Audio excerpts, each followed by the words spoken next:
क्या आप कभी किसी ऐसे आकर्षण में फंसे हैं जिससे निकलना नामुमकिन लगता है? क्या कोई ऐसा रूप, कोई मोह जो बार बार आपके मन को खींच लेता है, फिर भी आप चाहकर भी उससे बाहर नहीं आ पाते? आप अकेले नहीं हैं। ऐसा ही हुआ था राहुल के साथ भी। ये कहानी एक ऐसे युवक की है जिसने बुद्ध से मुलाकात की और स्त्री मोह से हमेशा के लिए मुक्ति पाली। तो स्वागत है दोस्तों आपका हमारे YouTube चैनल वे इंस्पायर्ड पर। तो चलिए शुरू करते हैं आज की कहानी। बहुत समय पहले मगध राज्य में एक युवक रहता था। नाम था राहुल। वो बुद्धिमान था, सीधा साधा था, लेकिन एक चीज ने उसकी जिंदगी को उलझा दिया था। मालविका एक सुंदर नर्तकी थी। उसकी मुस्कान, उसकी चाल, उसकी आंखों की चमक, राहुल को ऐसा लगता जैसे वो जादू में बंध गया हो।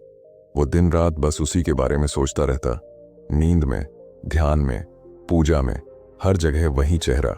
उसे पता था कि वो मोह में फंस चुका है, लेकिन चाहकर भी निकल नहीं पा रहा था। उसने कई बार ध्यान लगाने की कोशिश की, लेकिन जैसे ही आंख बंद करता, मालविका की छवि फिर सामने आ जाती। अंदर से वो टूटने लगा था। शांति गायब हो चुकी थी, मन बेचैन था और आत्मा थकी हुई। आखिर एक दिन उसने निर्णय लिया, अब और नहीं, मुझे अपने मन को जीतना है। और वह चल पड़ा बुद्ध की शरण में।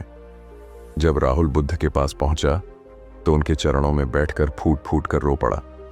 भगवान, मैं हार गया हूं, चाहकर भी इस स्त्री मोह से मुक्त नहीं हो पा रहा। मालविका की छवि हर पल मेरा पीछा करती है।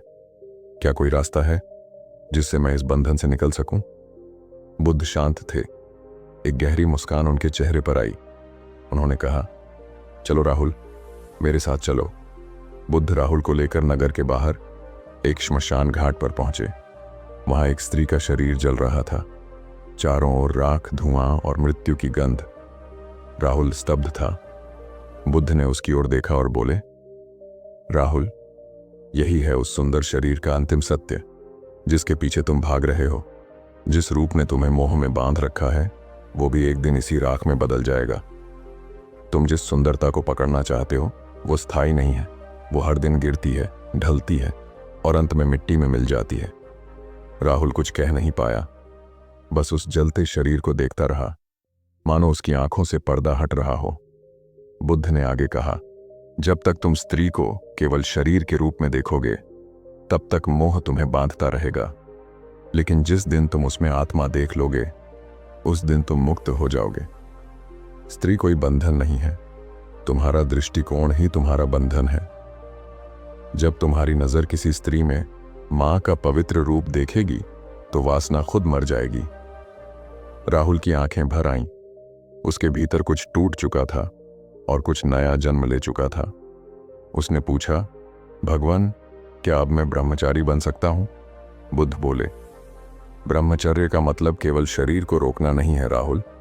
ब्रह्मचर्य तब होता है जब मन भी विकारों से मुक्त हो जाए, जब आंखें देखकर भी विचलित ना हो, जब हृदय किसी रूप से बंधे नहीं, जब हर स्त्री में सम्मान, करुणा और मां का रूप दिखे, तब तुम सच्चे ब्रह्मचारी हो।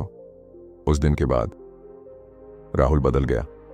एक दिन उसने मालविका को फिर देखा।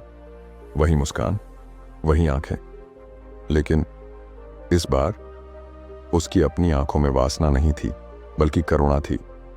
वो जान चुका था, मोह तब तक सताता है जब तक मन खाली हो। जब मन को ध्यान, सेवा और साधना की दिशा मिल जाती है, तो विकार खुद ब खुद चले जाते हैं। बुद्ध ने एक दिन उससे कहा, राहुल, अब तुम विजयी हो, क्योंकि तुमने खुद को जीत लिया है, और जो खुद को जीत ले, वही सच्चा विजेता होता है।